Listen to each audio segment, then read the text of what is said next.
Assalamualaikum warahmatullahi wabarakatuh. Innal hamdalillah nahmaduhu wa nasta'inuhu wa nastaghfiruh wa na'udzu billahi min shururi anfusina wa sayyiati a'malina. May yahdihillahu fala mudhillalah wa may yudlil fala hadiyalah. Wa asyhadu an la ilaha illallah wahdahu la syarikalah wa asyhadu anna Muhammadan abduhu wa rasuluh. Amma ba'd. Jemaah Majelis Ta'lim Al-Muqarrabin, kita alhamdulillah leluasa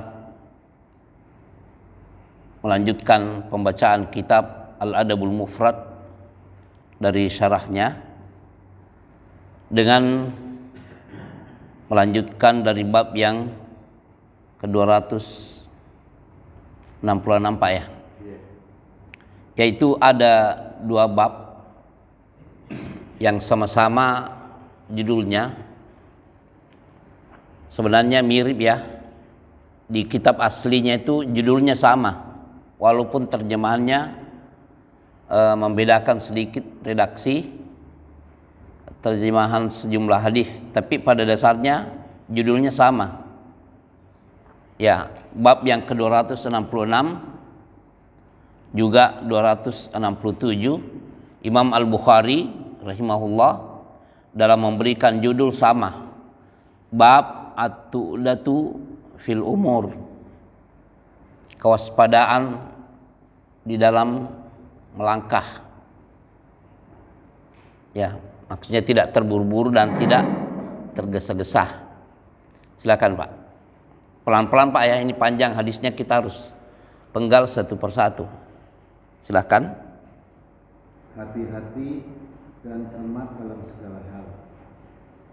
Musa bin Ismail menceritakan kepada kami, ia berkata, Abu Hilal menceritakan kepada kami, ia berkata, Al-Hasan menceritakan kepada kami. Al-Hasan di sini Al-Hasan Al-Basri ya. Silakan Pak. Bahwa seorang laki-laki wafat dengan meninggalkan seorang anak dan seorang budak. Ia mewasiatkan kepada budaknya itu agar mengurus anaknya. Maka ia pun tidak mengabaikannya hingga ia dewasa dan menikahkannya. Anak itu berkata kepada budaknya, berilah aku persiapan untuk mencari ilmu. Budaknya itu kemudian menyiapkannya. Lalu ia mendatangi seorang alim dan bertanya kepadanya. Orang alim itu berkata kepadanya, jika engkau hendak berangkat, beritahukan kepadaku, aku akan mengajarimu. Anaknya itu berkata, aku akan berangkat, maka ajarilah aku. Orang alim itu lalu berkata, bertakwalah kepada Allah dan sabarlah. Lihat wasiat seorang ulama kepada orang yang mau menuntut ilmu di sini nih. Ittaqillaha wasbir. Bertakwalah kamu kepada Allah dan bersabarlah. Ada dua Pak ya. Ittaqillaha wasbir. Allah Subhanahu wa taala berfirman, ya ayyuhalladzina amanu taqullaha. Wahai orang-orang yang beriman, bertakwalah kamu kepada Allah. Sudah diperintahkan untuk bertakwa, wa kunu ma'as shadiqin.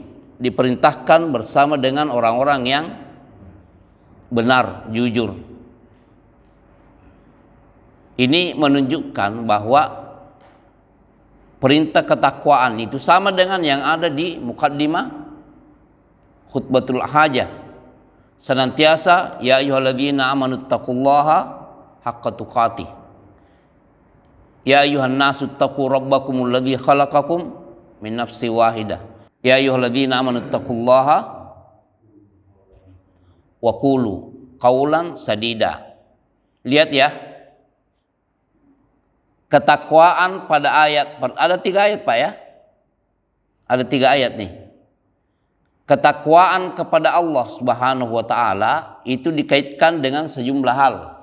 Ayat yang pertama, lihat, ya ayyuhalladzina amanu taqullaha haqqa tuqatih wa la tamutunna illa wa antum muslimun. Ketakwaan dikaitkan dengan perintah untuk tidak mati kecuali dalam keadaan muslim. Peringatan tentang kematian. Lalu ayat yang kedua, kan ini selalu diulang-ulangi oleh Rasulullah sallallahu alaihi wasallam setiap khutbah beliau, ya ayyuhan nasu ittaqu rabbakumul ladzi khalaqakum min nafsin wahidah. Ayat yang kedua, perintah untuk bertakwa dikaitkan dengan asal penciptaan manusia. Lihat, padahal sebelumnya terkait dengan kematian. Kemudian yang ketiga, ketakwaan kepada Allah dikaitkan dengan perintah untuk bersifat kaitannya dengan perbuatan. Ya ayyuhalladzina amanu taqullaha wa qulu qawlan sadida. Ucapkanlah perkataan yang benar, baik. Kaitannya dengan perbuatan. Dan ketakwaan secara berderetan begitu sangat indah. Dan ini mungkin mengapa para ulama menekankan penyebutan khutbatul hajah ini setiap ada hajat. Hajat apapun, hajat akad, begitu juga hajat menyampaikan sesuatu. Dan para ulama pun ketika menulis buku-buku mereka itu selalu menyebut khutbatul hajah ini karena kaitannya dengan ittaqillaha, bertakwalah kepada Allah. Di sini wasbir dan bersabarlah. Ini masalahnya karena kesabaran itu, lihat ya, ketakwaan dibarengi dengan kesabaran. Karena dengan kesabaran ini, orang yang mau bertakwa kepada Allah itu terbantu untuk melaksanakan perintah ketakwaan ini. Bersabar itu ada berapa macam, Pak? 3. Bersabar terhadap menjalankan ketaatan. Yang kedua, bersabar di dalam menjauhi larangan. Dan yang ketiga, sabar terhadap ketetapan Allah. Ya, apakah itu musibah atau apa? Kenikmatan atau sesuatu yang bertentangan dengan keinginan kita. Ya. Ittaqillaha wasbir. Ini nasihat ya dari seorang alim kepada orang yang mau menuntut ilmu. Begini, Pak. Permasalahannya adalah dia kan mau menuntut ilmu di situ ya. Ya, Pak ya. Dia kan mau menuntut ilmu. Orang yang mau menuntut ilmu ini dipesankan oleh seorang alim seperti ini tuh untuk bertakwa. Karena orang yang berilmu, apabila keilmuannya itu tidak diikat dengan ketakwaan, ilmunya bermanfaat atau tidak? Tidak. Makanya ini bahayanya orang alim berilmu membawa keilmuan, tetapi koar-koar keilmuan ini kalau tidak diikat dengan ketakwaan, itu membahayakan dirinya sendiri dan juga membahayakan orang lain. Bahaya kalau keilmuan itu tidak dibarengi dengan ketakwaan. Antum jangan tertarik dengan ini. Adanya yang disebut dengan gelar-gelar. Orang tanpa gelar pun kalau dia mampu membuktikan ketakwaan itu, ketakwaan itulah yang akan mengantarkan dia kepada kebahagiaan yang kekal. Dan Allah Subhanahu wa taala berfirman seperti itu. Wa tazawwadu fa inna khairaz zadi taqwa. Berbekallah kalian karena sebaik-baik bekal untuk sampai ke akhirat yang kekal itu adalah At-taqwa, ketakwaan. Ketakwaan inilah sebenarnya yang menjadi bekal sejati ketika kita meninggalkan dunia ini. Wa tazawwadu fa inna khairaz zadi taqwa. Berbekallah kalian karena sebaik-baik bekal itu adalah ketakwaan. Lihat firman Allah dalam surat Al-Baqarah juz 2. Wa tazawwadu, berbekallah kalian. Ketika Allah menjelaskan, memerintahkan untuk berbekal sampai ke akhirat itu, lalu Allah menegaskan juga fa inna, karena sesungguhnya khairaz zadi, sebaik-baik bekal itu untuk ke negeri yang kekal, at-taqwa, ketakwaan. Nah ini nih, maaf ya, saya potong nih masalah ketakwaan nih. Ini kan sebentar lagi ini Pak ya, Idul apa? Apa kalau Idul Adha itu? Terkait dengan apa? Adha apa artinya? Udhiyah. Allah Subhanahu wa taala menjelaskan tentang hewan yang disembelih. Allah Subhanahu wa taala berfirman, la yanalallaha luhumuha wala dima'uha walakin yanaluhu taqwa minkum. Apa artilan? Tidak akan yanalallaha, sampai kepada Allah, luhumuha, daging-dagingnya. Apa? Daging-daging apa di sini? Kurban. Wala dima'uha, darahnya juga tidak sampai. Lihat, daging, darahnya, kurban kita tidak sampai kepada Allah. Apakah Allah memang membutuhkan daging dan darah? Tidak. Walakin yanaluhu taqwa minkum. Akan tetapi yang sampai kepada Allah itu adalah ketakwaan dari kalian. Lihat, keikhlasan di dalam memilih hewan yang memang memenuhi syarat, kemudian disembelih sesuai dengan tuntunan utusannya sallallahu alaihi wasallam, yaitu dengan membaca, menyebut nama Allah Subhanahu wa taala. Bismillahi Allahu Akbar. Ini yang sampai kepada Allah, karena kaitan dengan penggunaan daging ini juga. Coba ya, kan dibagi 3 Pak ya. Dimakan secara halal, baik oleh yang memilikinya, maksudnya yang membeli hewan itu. Kemudian boleh disedekahkan juga, ibadah lagi. Kemudian boleh juga dipakai untuk berbekal, dalam arti disimpan untuk hari-hari selanjutnya. Lihat, ketakwaan yang sampai kepada semua amalan pun begitu. Semua amalan. Antum jangan melihat rapinya pici seseorang ketika sholat, atau panjangnya sorbannya, atau ininya. Yang menentukan itu adalah kehusyukannya di dalam beribadah kepada Allah Subhanahu wa taala. Kesesuaian, karena takwa itu lahir batin Pak ya, bukan hanya penampilan. Makanya Nabi sallallahu alaihi wasallam bersabda, at-taqwa hahuna, at-taqwa hahuna, at-taqwa hahuna. Ketakwaan itu di sini nih. Di sini 3 kali Nabi sallallahu alaihi wasallam bersabda seperti itu. Artinya kita itu tidak boleh hanya menampakkan sikap-sikap kesalehan, tetapi itu harus sesuai dengan apa yang ada di dalam hati kita. Karena banyak hal yang sebenarnya lebih harus diwaspadai terkait dengan ketakwaan yang sir, tidak kelihatan.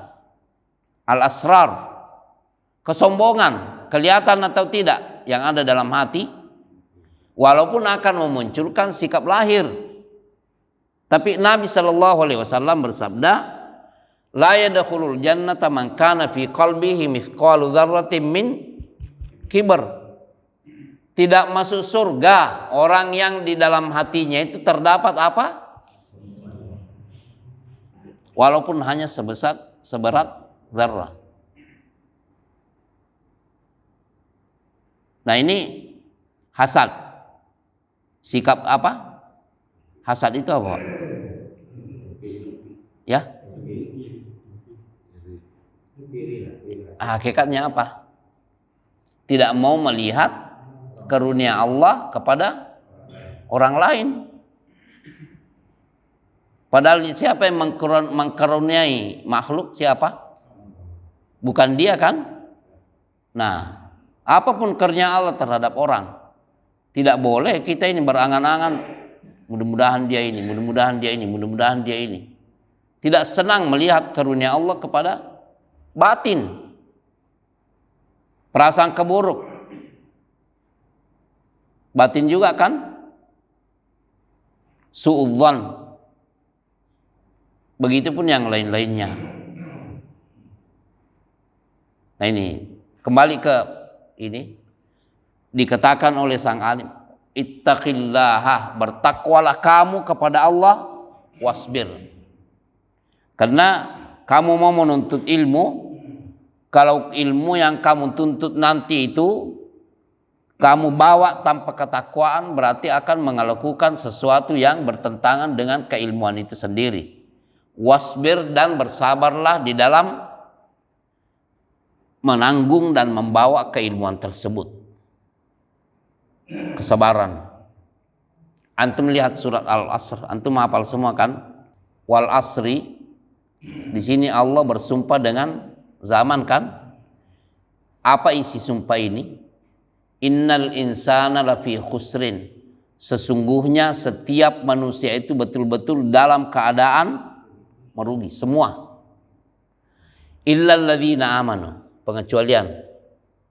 Kecuali orang-orang yang beriman. Wa amilus sholihati, dan lihat beriman kemudian beramal saleh, wa tawasau bil haq.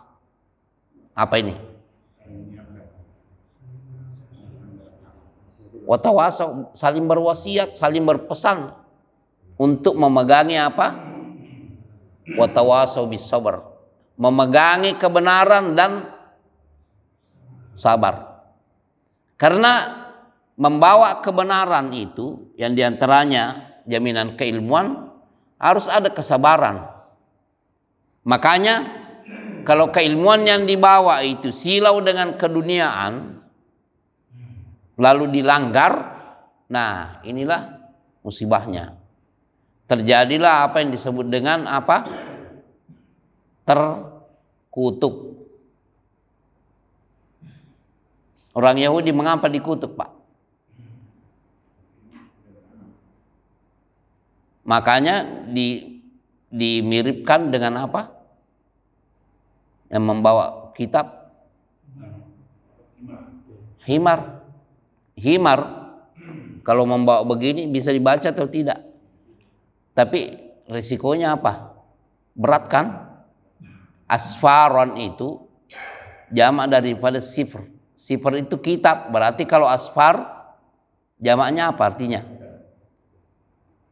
Kitab-kitab. Sifr, sinnya bukan shad. Sifr itu sufur, kitab. Kalau asfar, kitab-kitab. Mathalul ladzina humilut taurata thumma lam yahmiluha kamathalil himari yahmilu asfara. Dibebankan kepadanya kitab, tapi ternyata tidak dijalankan isinya. Tahu, hafal, alim, tetapi tidak diamalkan, apa jadinya? Kamathalil himari yahmilu asfara. Ibarat bagaikan seekor himar yang membawa kitab-kitab. Tidak bisa dibaca dan tidak bermanfaat baginya, malah membebani. Kena berat. Inilah perempuan. Bi'sa mathalul qaumil ladzina kadzdzabu biayatillah. Betapa jelek perumpamaan yang Allah berikan terhadap orang yang mendustai ayat-ayat Allah.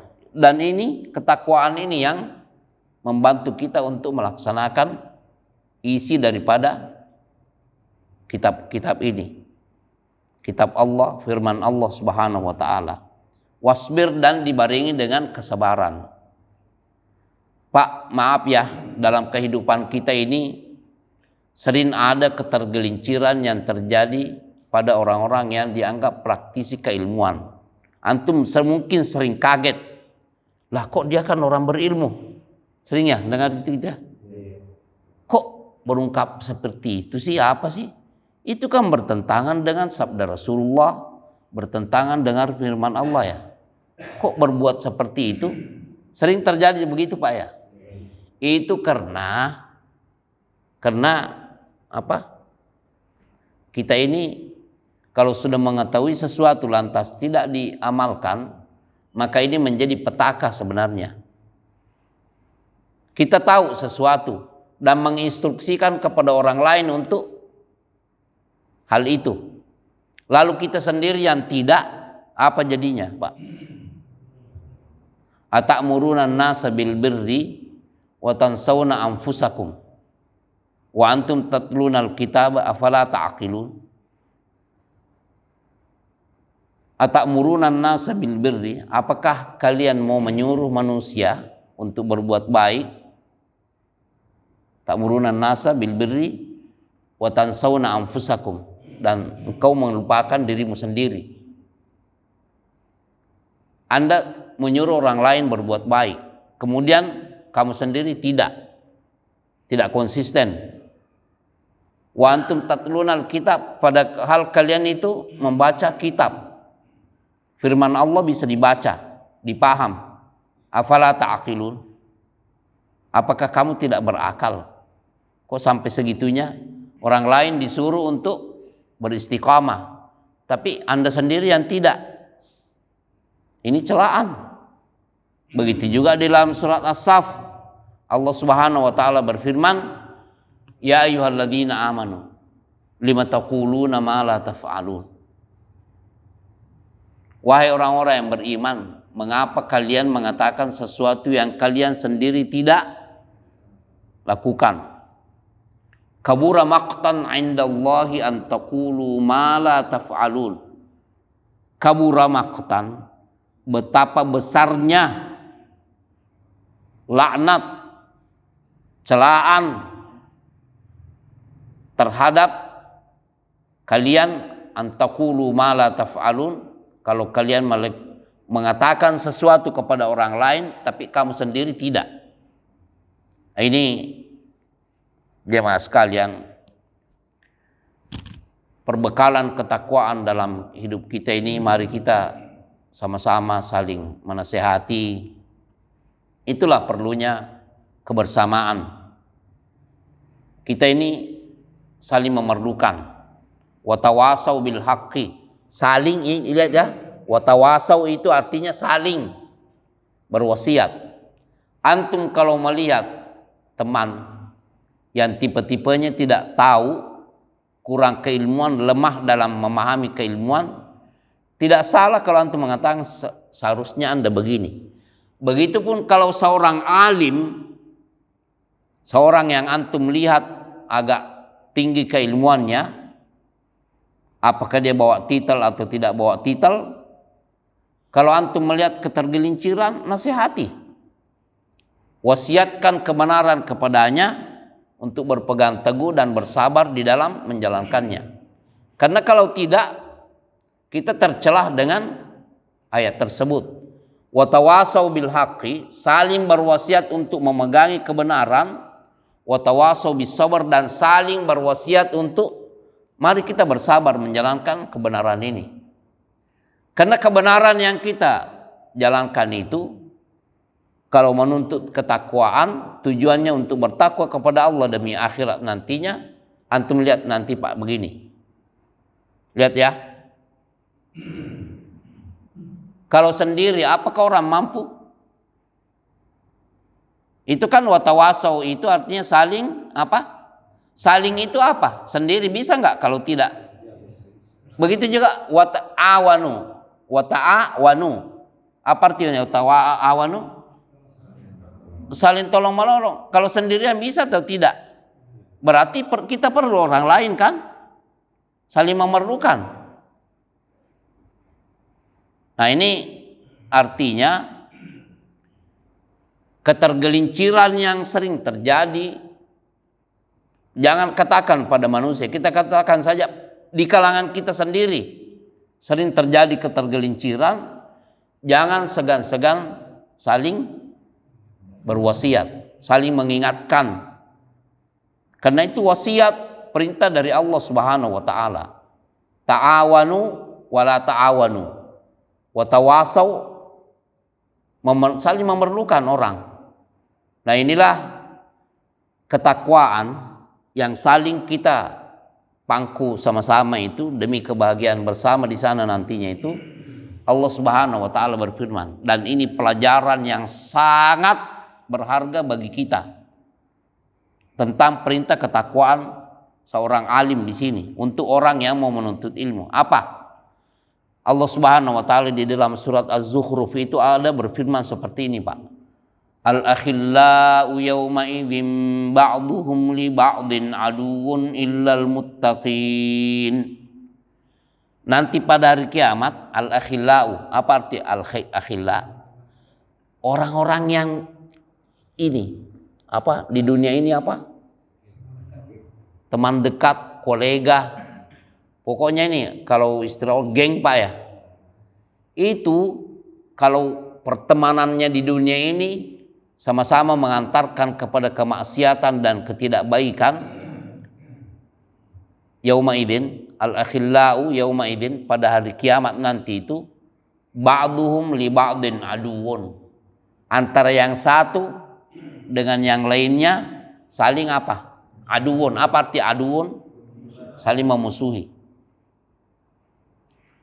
Illal muttaqin, kecuali orang-orang yang bersahabat, berkolega, saling mencintai, tetapi di atas apa? Ketakwaan. Lihat, makanya antum hati-hati di dunia ini. Jangan sampai antum akrab dengan orang yang mengantarkan kepada lawan daripada ketakwaan. Hati-hati. Ini bukan berarti membatasi diri terhadap sejumlah manusia di dunia. Kita tetap kita tetap bergaul di masyarakat. Apabila kita melihat orang menjalankan kebenaran, kita bersyukur kepada Allah dan kita doakan semoga Allah memberkahi dan membuatnya beristiqamah sampai mati. Tapi kalau melihat ketergelinciran, kesalahan, lihat apakah kita mampu menyampaikan bahwa itu salah, dan kalau mampu, nanti kalau ditanya titik kesalahannya di mana, apa ininya, apa landasan Anda untuk mengatakan bahwa itu salah? Itu perlu bekal seperti itu. Nah, kalau tidak mampu, ya cukup. Jangan ikut-ikutan kalau ketahui ini, setahu saya ini tidak benar. Karena orang kan berbeda-beda, Pak ya. Karena ada orang dia tahu itu salah, menyalahi tuntunan Allah dan Rasulnya. Tapi dia tidak mampu menghafal dalil ayat atau dalil hadis yang menunjukkan bahwa itu salah. Nah, untuk menegur yang seperti ini berarti tidak cukup, Pak ya. Karena nanti kalau ditanya, ya Kak, apa landasannya?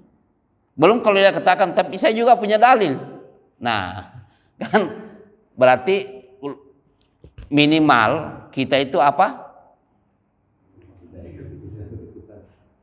Dan tidak loyal juga. Nah, ini Pak ya, ketakwaan ini tidak tanggung-tanggung nih. Orang mau menuntut ilmu dikatakan ittaqillaha wasbir. Karena dia tadi mengatakan nanti kalau kamu berangkat menuntut ilmu, kamu beritahu saya ya. Ya. Pas dia mau berangkat dia bilang, saya sudah mau berangkat, saya sudah mau menuntut ilmu, dia katakan ittaqillaha wasbir. Bertakwalah kamu kepada Allah dan sabar. Karena alhamdulillah di dalam kitab-kitab sastra itu banyak nasihat yang isinya seperti ini. Betapa dia meninggalkan kampung halamannya, pergi ke suatu negeri menuntut ilmu, dan dia sudah membawa hampir semua jenis keilmuan itu sudah dipelajari. Tapi iblis dan pasukannya menggodanya. Akhirnya jatuh kepada sesuatu yang tidak baik. Antum mungkin mendengarkan betapa dalam kitab-kitab biografi itu dan kitab-kitab yang isinya mau'izah itu, kalau dikatakan kok ada muadzin yang jatuh cinta kepada wanita non muslimah yang ada di samping masjid. Pernah dengar cerita ini kan Pak? Ya itu karena tidak sabar. Coba kalau setiap hari naik di suatu tempat yang tinggi mengumandangkan azan. Kalau dia sudah azan, dia sudah apa?